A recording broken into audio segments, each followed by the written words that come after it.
네, 한 주간의 우리 쪽 뉴스를 되짚어보고 더 꼼꼼히 들여다보는 친절한 기자들 시간입니다. 오늘은 조희원 기자와 함께합니다. 어서 오세요. 어서 오세요. 안녕하세요. 네, 조희원 기자 의상에도 좀 봄이 온 것 같아요. 그쵸, 오늘 개나리 컨셉으로 한번 입어봤는데. 개나리 컨셉이에요. 그렇군요.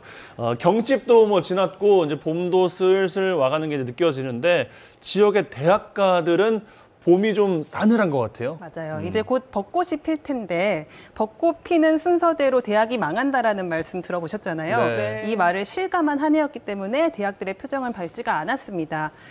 봄과 함께 와야 될 신입생이 오지 않았기 때문인데요. 전국에는 지금 현재 182개의 대학이 있습니다. 근데 이 올해 전국 대학들이 추가 모집한 신입생의 수가 26,000여 명이라고 해요. 대학 수대로 나눠보면은 대학마다 160여 명 정도를 추가 모집을 했다는 건데요. 작년에는 9,800여 명 정도만 모집을 했었는데 올해는 지난해보다 2.7배나 이 추가 정원이 더 많았던 겁니다. 특히 대학마다 빈부격차가 되게 심했는데요. 서울 수도권의 대학 같은 경우에는 대부분 1차 추가 모집에서 끝났어요. 근데 90% 정도를 차지하는 이 비수도권 대학은요. 2차까지 추가 모집을 하고도 모집을 못한 대학들이 굉장히 많았습니다. 그래요. 이 중에는 거점 국립대도 있고 인기 학과로 꼽혔던 이 사범대도 있어서 정말 한숨 소리가 크더라고요. 네. 사범대까지 미달이 됐어요. 맞습니다. 정말 요즘 뭐 지방대 미달로 꼴찌까지 대학에 합격한다 이런 말도 있는데 정말 이건 지방대학의 그 암울한 현실을 잘 보여주는 것 같아서 씁쓸합니다. 네. 자, 전남 동부권 우리 지역 상황은 좀 어떤가요? 일단 전남 동부권에는 거점은 아니지만 전남 동부권에는 국립대가 두 곳이 있잖아요. 전남대학교 여수 캠퍼스랑 순천대학교가 있는데 일단 전남대학교 여수 캠퍼스는 올해 18% 정도가 미달을 했습니다. 이게 올해 처음으로 미달이 난 거라고 하더라고요. 그리고 순천대 같은 경우에도 15% 미달했습니다.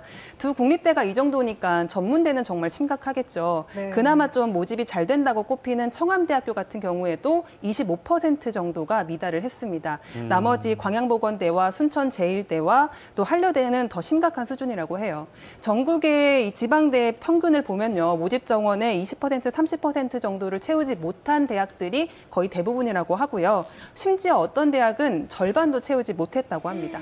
야, 정말 그래요. 이렇게 빠르게 올 줄은 상상을 못했어요. 예상은 굉장히 했지만 정말 맞아요. 빠르게 왔네요. 확 와닿는 것 같은데 국가 통계 포털을 또 보니까요. 작년에 대입을 준비하던 고3 수험생 수가 2년 만에 13만 명이 넘게 감소했다 이런 통계도 있고요. 네. 결국 미달 사태는 어느 정도 예견이 돼 있던 거 아닌가 싶은데 정부나 대학교에서는 전혀 예측을 못했답니까? 일단 이 학령 인구 감소폭이 예상보다 되게 빨랐던 것 같아요. 네. 일단 지난해 수능을 치렀던 수험생들 수가요. 올해 처음으로 50만 명 선이 무너졌습니다. 수능을 본 사람들이 네, 47만여 명이었는데 전국에서 대학에서 이제 모집한 신입생 수가 47만 명보다 더 많았대요. 그러니까 대학을 가고 싶어하는 수험생들이 올해에는 어디든 갈 수는 있었던 거죠.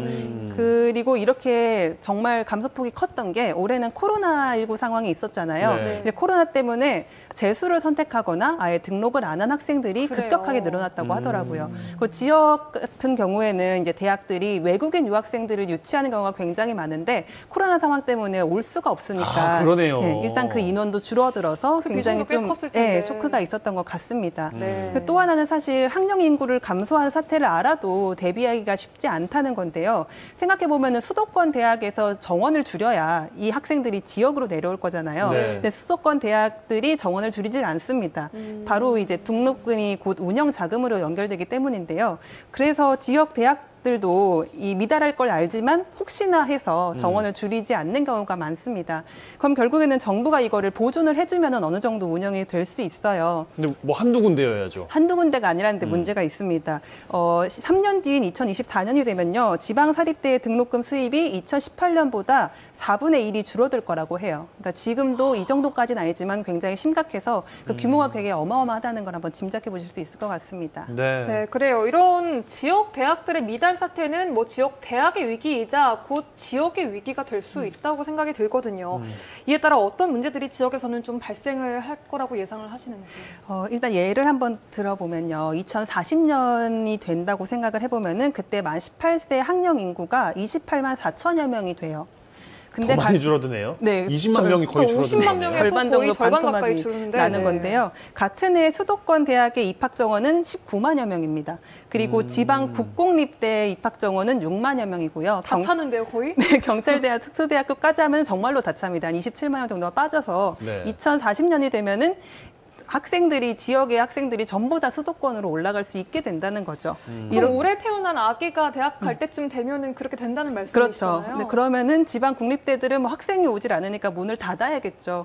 그러면 대학들이 없어지는 건데 대학이 없어지면은 지역으로 청년들이 내려올 일이 별로 없습니다. 그렇기 네. 때문에 그렇죠. 지역의 노령화가 급속도로 진행이 될 거고요. 결국엔 성장이 멈추고 또 시간이 멈춘 도시가 될 거라는 예상을 할 수가 있습니다. 야, 이런 암울한 이야기를 좀 안전해드리고 싶어도 이게 할 수밖에 없는 상황이라서 마음도 좀 무겁긴 한데 네. 공동 문명체 지역의 역할도 중요할 것 같거든요. 근데 이와 관련해서 좀 볼만한 주목해볼 만한 사례가 있다면서요? 타 지자체에? 네, 일단 질문 하나 드리고 싶은데요. 2018년에 대졸자 지역의 잔류 비율의 통계가 있어서 그걸 제가 한번 봤는데 네. 어느 지역에서 가장 청년들이 많이 남아 있을 거라고 그러니까 생각하세요? 대학 졸업하고 그 지역에 남아있는 비중이 네. 가장 높은 도시는 그렇죠. 제 생각에는 아무래도 서울이 아닐까 싶은데. 수도권 지역들이 네. 아닐까. 저도 그렇게 예상을 했는데 예상 외로 제주가 77%로 가장 높았습니다. 제주도. 네. 네. 그 다음도 서울이 아니더라고요. 그 다음은 어디예요? 경남이었습니다. 전남 옆에 경남이 네. 두 번째라고요? 67%였는데요.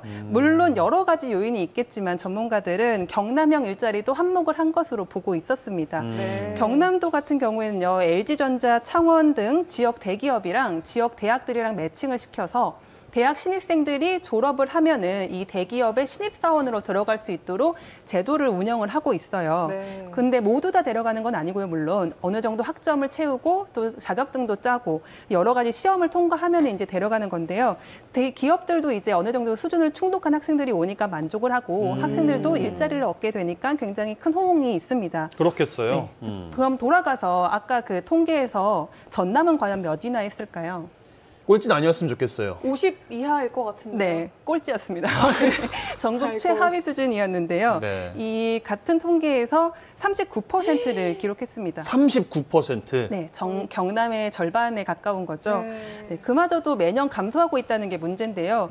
가장 큰 문제는 졸업해도 전남에는 일자리가 없다는 거예요. 전남에 많을 것 같은데요. 그쵸? 산단도 있고. 네, 여수산단도 있고 포스코도 있고 하지만 좋은 일자리가 아니라 대부분 이제 좋은 일자리는 갈 수 없는 일자리가 많고요. 질이 낮은 일자리만 이제 지역 출신의 대학 출신의 학생들이 가고 있었습니다. 그래서 전부 다 다른 데로 찾아서 떠나는 건데 그래서 현실적으로 지역 대학들을 모두 다 살릴 수는 없겠지만 청년도 남기고 그리고 또 알짜배기 대학도 살리려면은 경남처럼 좀 지자체 그리고 기업 교육계가 함께 논의할 수 있는 그런 기구 같은 거를 만들어서 대책을 세워야 된다는 생각을 하게 했습니다. 네. 네, 대책이 시급할 것 같습니다. 그렇습니다. 네, 다음은 광양 뉴스 한번 보겠습니다. 광양 생태의 상징하면 빼놓을 수 없는 곳이 바로 백운산인데 이 백운산이 최근 두동강이 났다고요. 무슨 네. 일인가요?